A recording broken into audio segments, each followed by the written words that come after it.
I'm Dr. Monica. I'm a consultant at 49 Hospital, LB Nagar branch. Today we will be discussing about, actually it's a very interesting topic, luteal phase support. So everyone knows the moment we talk about fertility centers or IVFs or even as simple as ovulation induction, everybody wants to put you on extra medication like progesterone tablets or vaginal tablets. So are they really helpful or are we just doing it? So for that to substantiate like what is the reason that we are putting so many injections and tablets, I'll try to explain in today's class. The whole class today is about luteal phase support.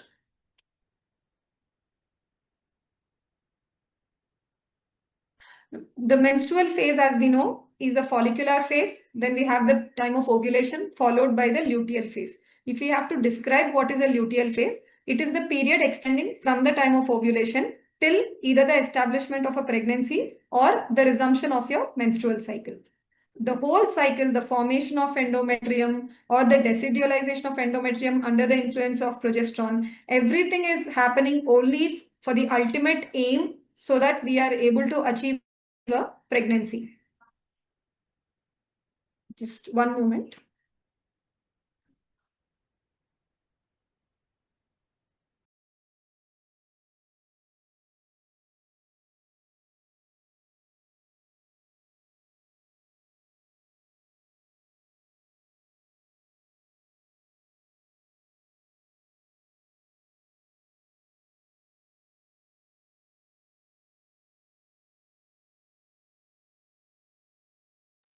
Yeah. So ultimately, what we are all aiming for is the implantation of embryo. The chance for an embryo to implant to the endometrium, the chance is not throughout the menstrual cycle. So in our 28-day menstrual cycle, there is a specific period, certain duration of days, which is referred to as window of implantation, which is the most suitable time. So that is on an average, usually from day 20 to 24 of your 28-day menstrual cycle.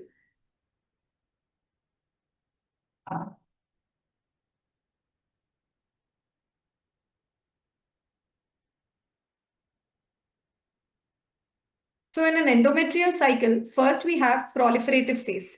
In the proliferative phase, you have increasing estrogen levels that are being secreted by the dominant follicle. As it grows, it is secreting estrogen. The rising estrogen levels cause active proliferation, angiogenesis to ensure nutrition, and suppression of all the apoptotic factors. Then we have the secretory phase or the decidualization phase, which is under the effect of progesterone. The progesterone brings about numerous changes in the endometrium. One is, yes, it will suppress the proliferation, which was until now happening under the influence of estrogen. Then it causes induction of cell differentiation into stromal and glandular epithelial cells. There is vascular remodeling, that is coiling and intersusception of spiral arteries, and infiltration by large number of immune cells from the bone marrow, like your uterine natural killer cells, T cells, macrophages. We all know pregnancy is an immunomodulatory condition. And similarly, progesterone also, it brings about immunomodulation, trying to create an immune environment that is suitable or favorable for an embryo to go and implant itself. Okay.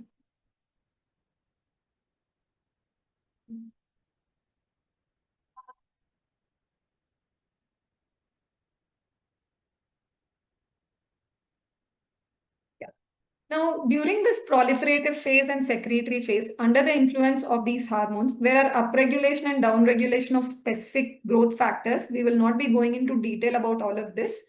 Now, embryo implantation can be defined as a three-stage process that involves synchronized crosstalk between a receptive endometrium and a functional blastocyst. It occurs in three phases: apposition, adhesion, and invasion. Now, these in detail will be talked in a different class, that is under implantation. Luteal phase defect. Now, what is a luteal phase defect? Very simply to put, it is defined as a luteal phase that is not capable of implantation or maintenance of pregnancy. That is a luteal phase defect.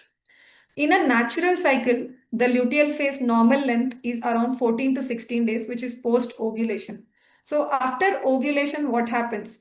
Luteinization of granulosa and theca cells occurs and progesterone is now produced, which maintains the luteal phase. This is a picture. You can see this is the oocyte that is surrounded by your cumulus cells, which have the granulosa cells, and the outer layer, which is the theca cells. Now, once under the influence of LH, the LH peak, and followed by that by 10 to 12 hours later, you have the phenomenon of ovulation that occurs. This is what happens in a natural cycle. So, in a natural cycle in your body, once this oocyte exits after ovulation, there are these granulosa cells and theca cells still remaining in your ovary. Now, they get converted into the theca cells get converted into small lutein cells surrounding, and the inner granulosa cells get converted into the large lutein cells. Both produce progesterone, but the large lutein cells, there is a basal production of progesterone. They produce it in more amounts and continuously. But the small lutein cells, which are outside, that are derived from the thecal cells, they are responsive to LH and HCG. So if your LH or HCG is not adequately there, the signal is not adequately there, then your progesterone levels automatically decline. And one more thing I just want to mention here, if you are talking about an IVF cycle, what do? We go inside every follicle, we remove or aspirate the fluid, and we aspirate the oocyte. So when we aspirate the oocyte, we also aspirate a large amount of this cumulus cells also. Because of this, the left out corpus luteum or the cyst which forms after we aspirate the oocyte will not contain enough number of the granulosa cells like the usual, like the natural corpus luteum. It's going to have lesser luteal cells. So because of this also there will be less progesterone production, which we would explain that is not sufficient in an IVF cycle. That's why we have to support them a lot with a luteal phase. So in a natural cycle, this is occurring. But in a stimulated cycle in the bottom half, you can see what all are the processes that happen unlike a natural cycle. In a natural cycle, you have only one egg that is releasing. So you might have one corpus luteum, or at times two. At the max, you will have two corpus lutea. But in a stimulated cycle, where you use gonadotrophins, or in an IVF cycle also, which is called a stimulated cycle, you give daily doses of gonadotrophins, multiple follicles are growing. So after oocyte retrieval, you have multiple corpora lutea. What happens? There are extremely high levels, supraphysiological levels of estrogen and progesterone. In a natural cycle, estrogen might peak up to 150 to 300 probably, but in case of an IVF cycle, estrogen almost goes into thousands. So these are supraphysiological levels. Second, we have a short luteal phase. Now, as soon as the oocyte retrieval is done, the resumption of cycle is much faster than a normal cycle. And there are abrupt fall in the hormones. So this is what happens in a stimulated cycle, unlike a natural cycle. Your luteal phase is not long enough. The incidence. Today we will be talking in three headings. First will be luteal phase defect in natural cycles. Second will be luteal phase defect in artificial stimulated cycles. So in the natural cycles, luteal phase defect does exist. Even if we are not stimulating her with any kind of gonadotrophins, letting her naturally have a dominant follicle in ladies with regular cycles also, you can still have luteal phase defect, but it is quite low in incidence. It is pretty much similar in fertile women, infertile women also, and slightly on the higher side in a recurrent pregnancy loss lady. But in stimulated cycles, they have given that it is very high. It is in non-IVF cycles. This means we are talking about IUI cycles where we use clomiphene citrate or combination of gonadotrophins. Almost 50% of cases are showing defective luteal phase.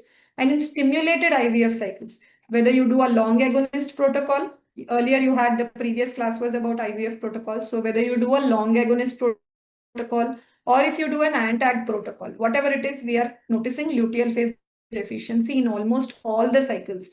Hence, IVF cycle, you do long agonist protocol or an antag protocol. If you are planning fresh transfer in the same cycle, you have to provide them luteal phase support. You cannot assume that let it happen naturally. Anyway, they have corpora lutea that will give them the enough progesterone. In fact, many are there, more than one is there. Why should I supplement from outside? That is not the right way. It will be explained in the class further slides. I will explain why IVF cycles will have more progesterone deficiency than a natural cycle. Hence, they definitely need luteal phase support. Now, why luteal inadequacy in stimulated cycles? One, we have higher level of estrogen and progesterone. Like more than one egg, so there's more estrogen. This estrogen will directly go act on the hypothalamus and pituitary. It will inhibit the release of LH. Now, LH we all know is required for the maintenance of corpora lutea. LH is also stimulating the theca lutein cells to produce progesterone. So if this cycle, if this arm is not functioning properly, you will not have enough progesterone to support the cycle. Second, we have luteolysis of multiple corpora lutea, which release cytokines and other factors that may adversely affect implantation. Now, what is this luteolysis? This is the different pictures. Now you can see this plateau kind of a thing. This is natural LH surge. In your body, this is how your LH surge is. It's not like a triangle with a peak. So there is ascending arm of 14 hours. Then it is plateaus for 14 hours and then declines gradually over 20 hours. So there is a long time over which LH is there to support your corpus luteum to produce progesterone. But if you are taking an antagonist cycle with agonist trigger, no HCG, only agonist trigger. You see this arm, the ascending arm occurs hardly in 4 hours and then descending within 24 hours. So the duration is very less. Only for this much amount of time your agonist is there in the body, which will go and act centrally and cause release of FSH and LH, which will be helping until that period. But once this GnRH completely exits from your body after the 20th hour, there is no other hormone to sustain those corpora lutea. Then you have to provide all the support from outside, externally.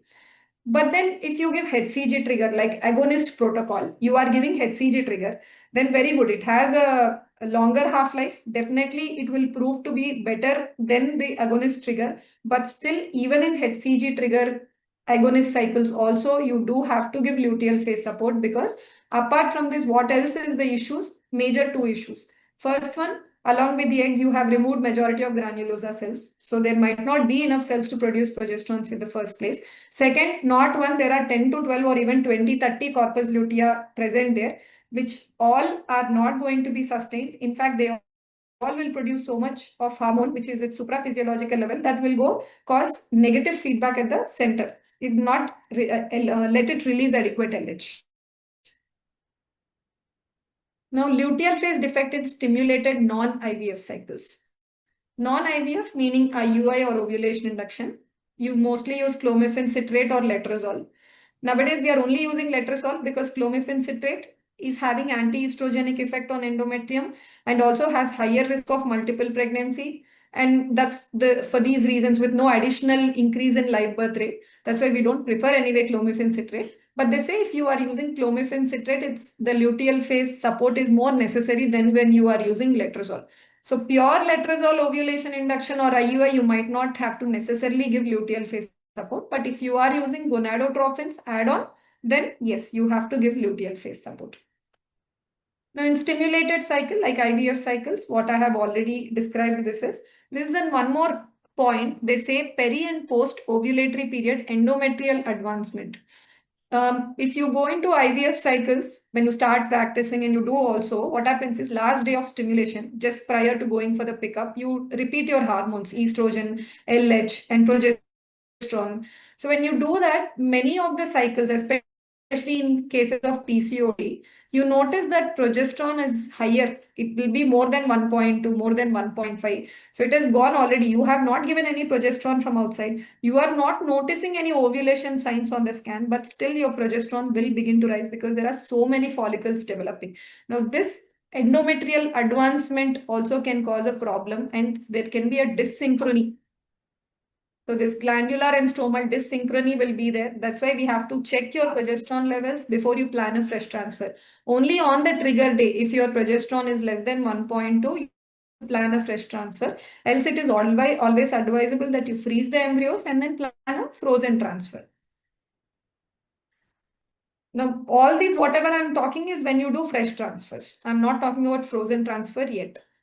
The luteal phase defect in cycles using GnRH analogs. Agonist cycle, we have already discussed. This is because when you use agonist, long agonist protocol involves giving your GnRH analog from day 21 of your previous cycle.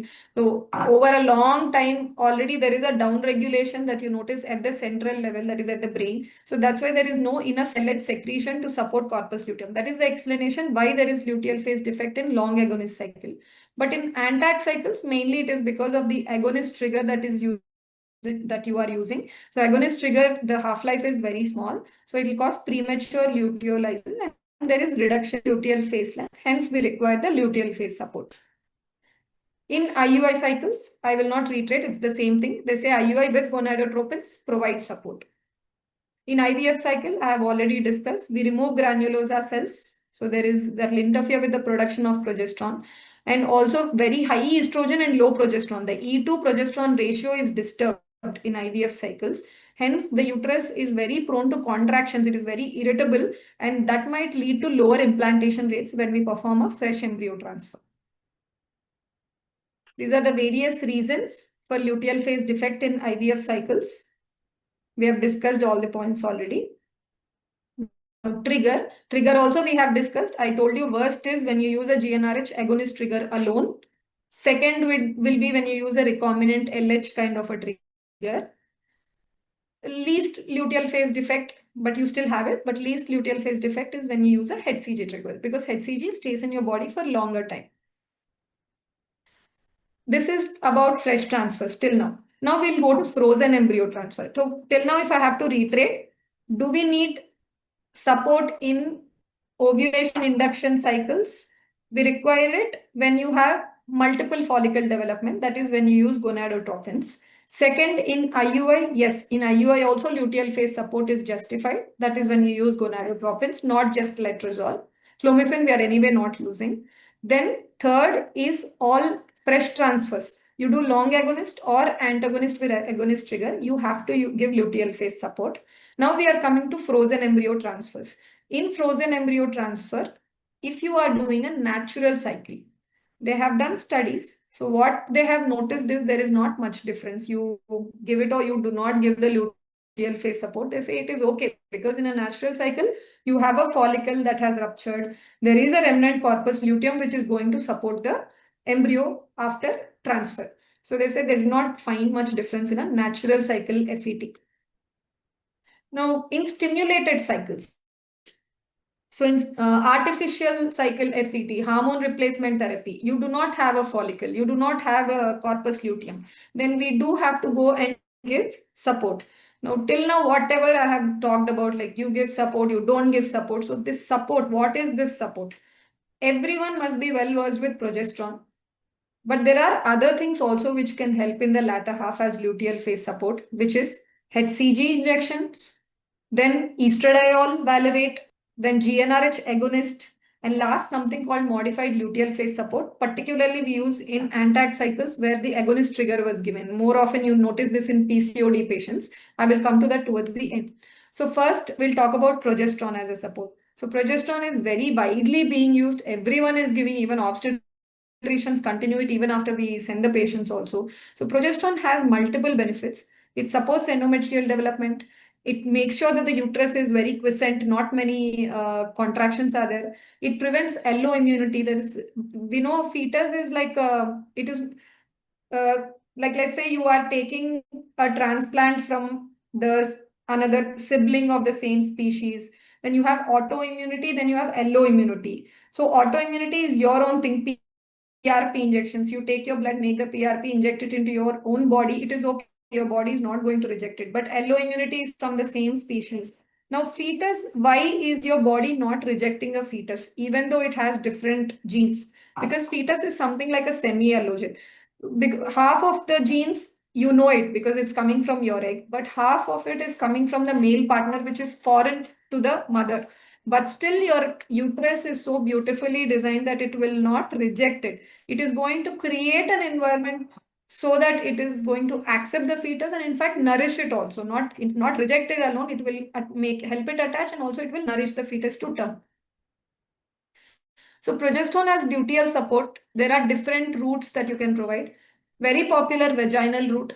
So vaginal route, either suppositories 200 to 800 milligrams per day, which is 3 times or 4 times you can give, or 400 milligrams BD. And then you have something called gel form, crinone 8%, 90 milligrams daily once. Both are equally effective. Multiple tests, multiple studies have been done about that. Next, we have the intramuscular, the most painful method because it's oily preparation, progesterone. It's very painful. They can even lead to abscess formations also. But intramuscular very good bioavailability. So it is given around 25 to 100 milligrams once daily. Then rectal suppositories, 200 to 600 milligrams 2 to 3 times daily.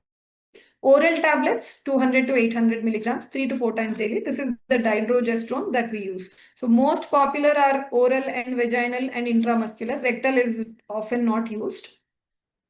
Now, dydrogesterone, it's an orally active metabolite. Dose is 20 to 30 milligrams per day. Orally in 3 divided doses we give. It can replace micronized progesterone in patients who are sensitive or allergic to it with comparable results. So when vaginal insertion of tablets becomes problematic for some ladies, they complain of continuous discharge and excoriation and allergic reactions in that local area. We can put them on this oral. So the Lotus 1, 2, 3, there were trials where numerous patients, like 1,000 odd patients, fresh transfers, all these were checked to see which is better. Is dydrogesterone better or micronized vaginal progesterone or gels are better? They found equal efficacy for both. So it doesn't matter this or that, both are equally good. Nothing one preferred over the method. The route of progesterone really doesn't matter. Just give them progesterone. Second, coming to HCG. Now, HCG as luteal phase support, how does it help? HCG has a long half-life, so it is going to continuously support the remnant corpora lutea to produce progesterone and estrogen both. It also produces placental protein 14, integrin alpha beta 3, and relaxin to support the luteal phase and early pregnancy. The only disadvantage with HCG is the risk of OHSS. This is in case of a fresh transfer. If you are going for a frozen transfer, you don't have to be scared at all. So only if you are doing IVF followed by fresh transfer and you are having to use HCG as a part of your luteal phase support, the only risk of OHSS have to be looked after. How do you give the dosage? If you are willing to use HCG as a luteal phase support along with progesterone, you can give 1500 to 2000 international units on day 0 or 1, then on day 3 or 4, and then on day 6 or 7 of the oocyte retrieval. It is not to be given within 7 days of pregnancy test because it may interfere with the pregnancy detection. You might get a false positive. Now, HCG is better or progesterone is better. Ultimately, the major studies have shown that there is no difference. Both are equally good. In fact, the downside of using HCG is the risk of OHSS. So we would rather prefer only progesterone, or in the absence of any kind of risk like frozen transfer, you can do progesterone plus HCG. Coming to estrogen. Estrogen being solely added as luteal phase support. Here in 49 also we are giving estrogen. Even after embryo transfer, estrogen continues. Not just for preparation of endometrium, we continue because we are trying to mimic a natural cycle. What happens in your body? In natural cycle also, in the follicular phase, you have estrogen going higher with growing dominant follicle. And once estrogen goes high, it will also induce the start of LH. And then once the LH comes and then ovulation occurs, there is a small dip in estrogen. But after the formation of corpus luteum, there is progesterone and estrogen production both. Again, if you go back and see your menstrual cycle, the graph, you can notice a second peak of estrogen even during the luteal phase. So somewhere we feel that maybe estrogen is also required in the luteal phase, that is post-embryo transfer. We do continue estrogen.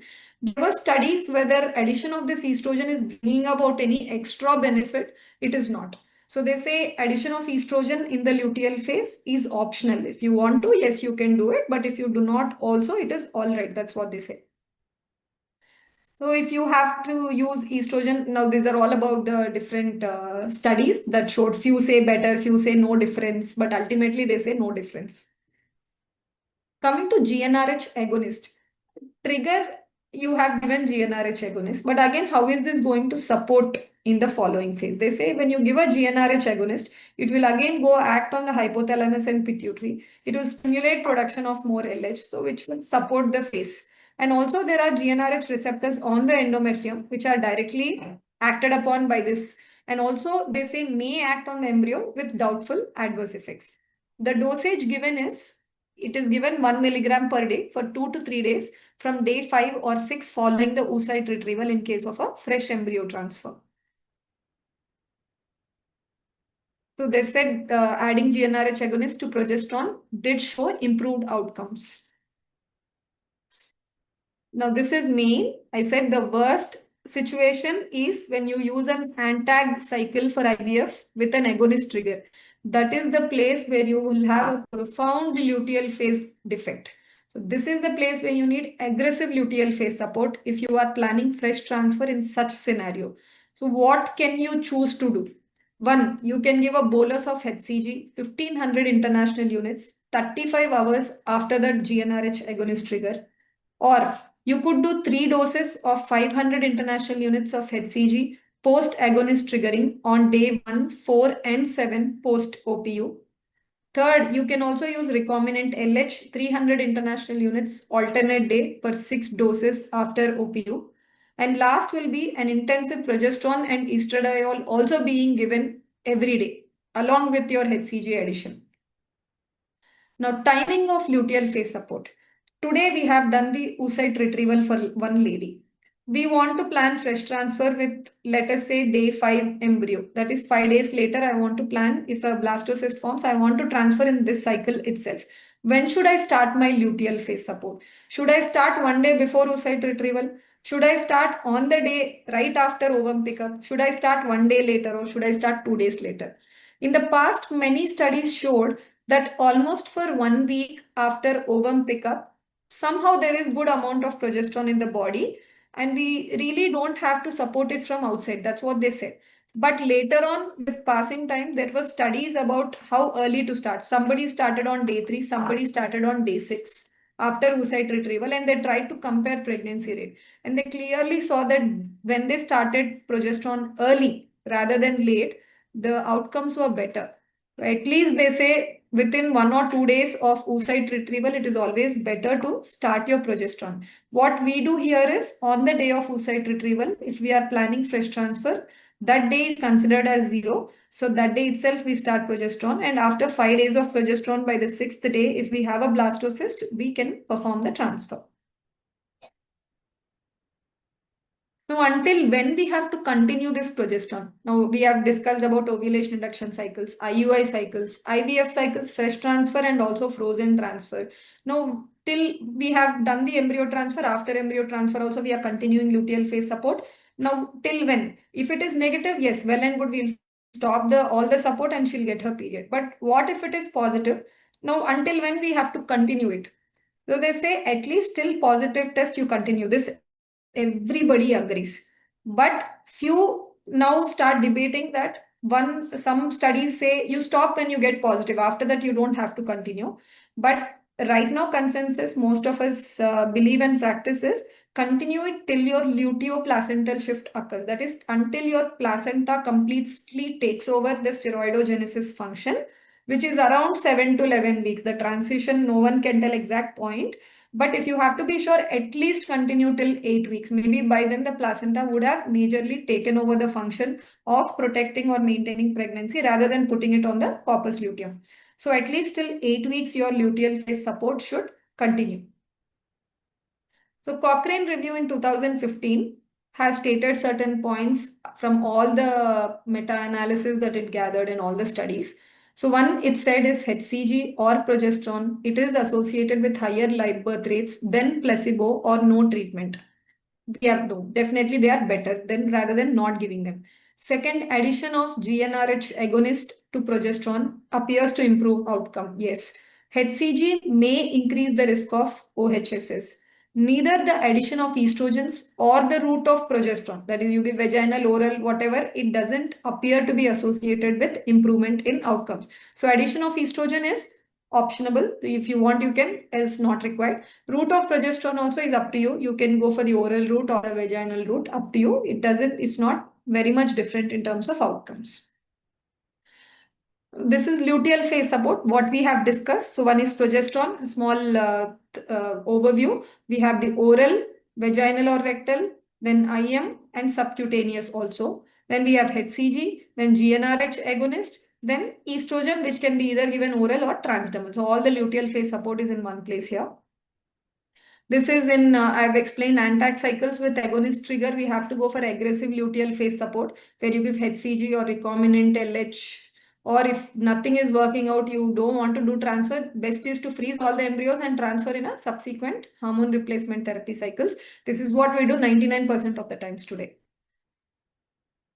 So in this situation, a long time ago, you notice they want to do fresh transfers, or at that time the freezing media was not so good that everyone will go for frozen transfers. Many would want to do fresh transfers.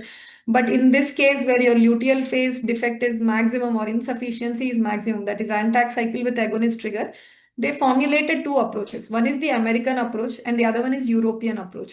Now, what American approach says is, yes, I will tackle this luteal phase insufficiency, but I will directly give all the support. I'll give it as progesterone and estrogen, everything I'll directly give it. So they give 50 milligrams of IM progesterone daily plus 0.3 milligrams of transdermal estradiol patches on alternate day, continued until 10 weeks. And they were also monitoring estrogen and progesterone levels on day 3 and 7 of oocyte retrieval. And if at all your progesterone level was less than 20 nanogram per ml when done, this 50 milligrams IM, they used to escalate the dose to 75 milligrams daily. And then even when you do estradiol, that is also, we have to maintain that it is more than 200 picogram per ml. So the patches would be increased to a dose of 0.4 if this level is not attained. European approach, on the other hand, was a little different, unlike American. So what European approach tries is, rather than giving from outside, it tries to support the corporeal lutea in the body, so they will produce the progesterone. So what this European approach says is, it says, let's give 1500 international units of HCG 35 hours after the agonist trigger or after oocyte retrieval, followed by the standard luteal phase support. So these are the two differences. The American approach is more aggressive in comparison to the European approach. The take-home messages for today's class is, so HCG or progesterone during luteal phase both provide higher chances of live birth rate and ongoing pregnancy rate in comparison to placebo or no treatment. But the downside is, when you use HCG, there is higher risk of OHSS than using progesterone alone. The addition of GnRH agonist to progesterone appears to improve outcomes. Neither the addition of estrogen or the route of progesterone appears to be associated with improved outcomes. Exogenous progesterone during luteal phase improves both clinical pregnancy rate and live birth rate in women undergoing IUI plus gonadotropins. In IVF, progesterone can be continued up till 8 weeks, which is the luteoplacental shift. Thank you. That brings us to the end of today's class. If somebody has doubts, you can ask me.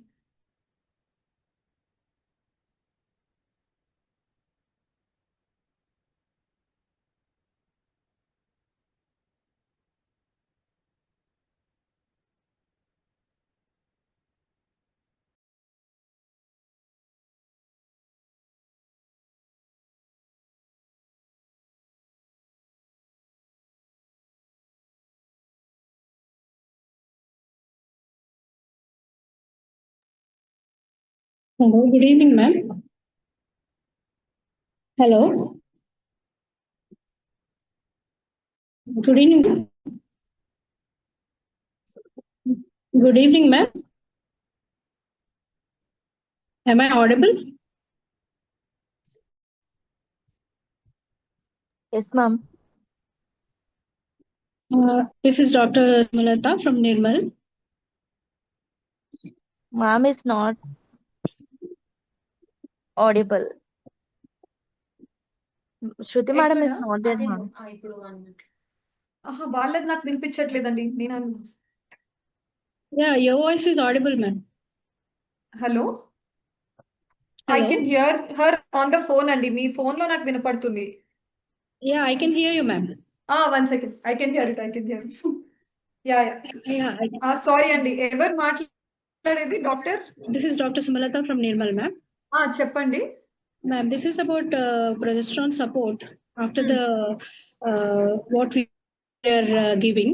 What I have seen is in IVF cycles, what I have come through, many are giving micronized progesterone plus dydrogesterone plus injectable progesterone also all together. So is it all necessary, madam, all together giving so many things all together? Yeah, actually, whatever the research says is not necessary only. కొన్ని studies Yeah, that's said only give oral dydrogesterone 3 times a day and then you can just let go of everything else. Some said yeah, you can because give IM progesterone, you don't have to give everything else. But yeah. what Mm. happens is all the hospitals, we are all conditioned Mm. that if we let go of anything, what if the lady is not taking the medication properly? What if they're not being placed in, like, even IM progesterone is a room temperature kind of an injection. But Yeah. if you place it directly in sunlight, it's not going to have the potency. And vaginal tablets, and it might not be hygienic for everyone, for Okay.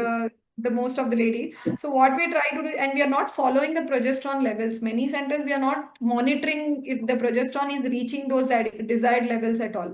So Yeah. what we do is we do like a cocktail of everything so that maybe something is working for her, if not anything. Yeah, because We I'm don't put seeing patch. where they're dumping the, it is like 600 micrograms of microprogesterone plus dufastone. They're giving the TID 10 mg, then they're giving injectable IM That all also. together. So Yes. is it okay? Is it okay to give such a huge Yeah, doses? nothing will happen. Yeah, it won't cause any side effects. That's it's Okay. a hormone, right? So it's not going to have a much half-life at all in the Okay. body. So it won't cause any side effects. If at all it works, it works. Hmm. Hopefully, we are trying to get rid of the IM progesterone because that is the least favorable for the ladies. That's what they remember the most, no? So if Yeah. we can actually get rid of IM, make it more of aqueous progesterone, which can be given subcutaneously, or maybe if it's good enough, if somebody is daring enough to let go of all of this, like you said, only put one, maybe. But still, practical purposes, everyone is scared to do that. They still want to Okay. support in every way. Yeah. So it's just like maybe she's non-compliant, we're giving all things. Otherwise, only one Yeah. route of progesterone is enough. Yes, definitely. In Okay, fact, ma'am. one she was a European for me. She insisted that she did not want all of this. Yeah. She went with a natural cycle FET. She didn't even want me to give her Progesterone support. she didn't even want me to give letrozole also. So she Okay. had regular cycles. After she froze her embryos, and then following cycle we just followed her follicle.